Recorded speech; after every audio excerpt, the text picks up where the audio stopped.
കലൂർ സ്റ്റേഡിയത്തിലെ നൃത്തപരിപാടിക്കിടെ വീണ് വിശ്രമത്തിൽ കഴിയുന്ന ഉമാ തോമസ് MLAയെ സന്ദർശിച്ച് മോഹൻലാൽ. ഉമാ തോമസ് ആശുപത്രി വിട്ട് ഇപ്പോൾ വീട്ടിൽ വിശ്രമത്തിലാണ്. മോഹൻലാൽ ഉമാ തോമസിനെ കാണാനെത്തിയ വീഡിയോ സോഷ്യൽ മീഡിയയിൽ വൈറലാണ്.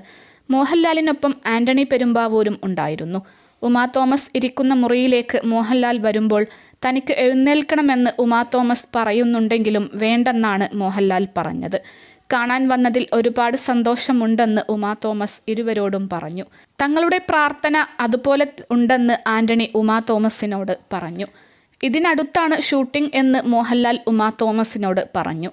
അറിഞ്ഞോ അറിയാതെയോ കേരളം മുഴുവൻ തനിക്ക് വേണ്ടി പ്രാർത്ഥിച്ചിട്ടുണ്ടെന്ന് ഉമാ തോമസ് പറഞ്ഞപ്പോൾ അറിഞ്ഞു തന്നെയാണ് എന്നാണ് ആന്റണി പെരുമ്പാവൂർ പറഞ്ഞത്.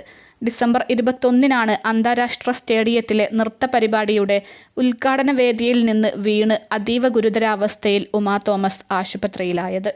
തലയ്ക്കും നട്ടെല്ലിനും ശ്വാസകോശത്തിനും ഗുരുതരമായി പരിക്കേറ്റിരുന്നു. റിനൈ മെഡിസിറ്റിയിലെ 47 ദിവസത്തെ ചികിത്സയ്ക്ക് ശേഷം വ്യാഴാഴ്ചയാണ് ഉമാ തോമസ് വീട്ടിൽ തിരിച്ചെത്തിയത്. 2.5 മാസമെങ്കിലും പരിപൂർണ വിശ്രമം വേണമെന്നാണ് നിർദ്ദേശിച്ചിരിക്കുന്നത്.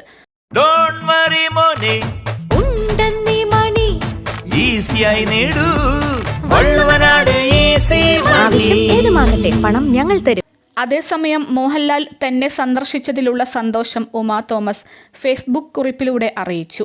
അപകട വാർത്ത അറിഞ്ഞപ്പോൾ തൊട്ട് അദ്ദേഹം തന്റെ ആരോഗ്യ വിവരങ്ങൾ അന്വേഷിക്കുന്നുണ്ടായിരുന്നെന്ന് അറിഞ്ഞതിൽ ഏറെ ചാരിതാർത്ഥ്യം ഉണ്ടെന്നും ആത്മാർത്ഥതയോടെ സമയം കണ്ടെത്തി സ്നേഹത്തോടെ ചേർത്ത് പിടിച്ച് ഞങ്ങളെ ആശ്വസിപ്പിച്ചത് വാക്കിനപ്പുറത്തുള്ള അനുഭവമായി.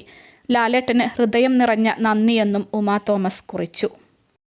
അൽസലാമ ഐ ഹോസ്പിറ്റൽ 21 ലക്ഷത്തോളം സന്തുഷ്ടരായ ഉപഭോക്താക്കളും 2 ലക്ഷത്തോളം തിമിര ശസ്ത്രക്രിയകളും പൂർത്തിയാക്കിയ മലബാറിലെ ഏക കണ്ണാശുപത്രി. ലോകോത്തര നിലവാരമുള്ള ചികിത്സാ സംവിധാനങ്ങൾ, എല്ലാ നേത്രരോഗ ചികിത്സാ സൗകര്യങ്ങളും വിദഗ്ധരായ ഡോക്ടർമാരുടെ മേൽനോട്ടത്തിൽ. Al Salama eye hospital, hospital road, Perinthalmanna.